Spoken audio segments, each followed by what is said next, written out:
people are wondering why after the June 13th event, it seemed to take a lot quicker than in February. And I've even heard some people suggesting that maybe you guys have been cutting corners. Yeah. So is that the case at all? Are the buildings now safe to go into if they say they're safe to go into? Yeah. I can say with confidence that the integrity of the system we used after February is the same as the integrity of the system we've used after the June aftershock, when we were back in our buildings after 5 days.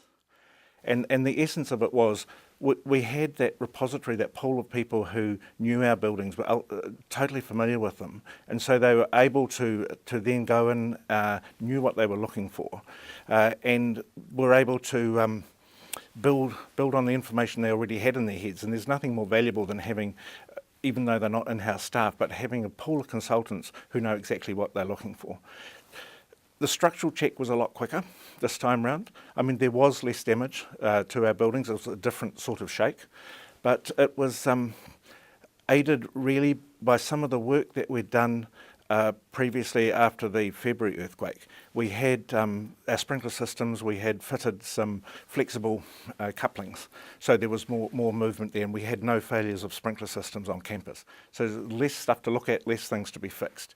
We had different methods of bracing our ducting when we'd had failures in the February earthquake. So again, there was less of that sort of issue. I mean, I'd like to say I think we're actually quite good at doing this now because we've had plenty of practice, but it's certainly not something we want to keep practicing. But it does make a difference. We'd done a comprehensive amount of fixing furniture back to walls throughout the campus. So the jolt in June had less impact than last September and in February. Ceiling tiles, we have a progressive program of removing the heavy plaster ceiling tiles and refixing the bracing on the things that hold the ceiling tiles up. That paid off. Again, we had very few ceilings that came down in June. So it was an element of those, and it was an element of having the in-house knowledge and just the ability to move more quickly through the campus because it was a lesser event.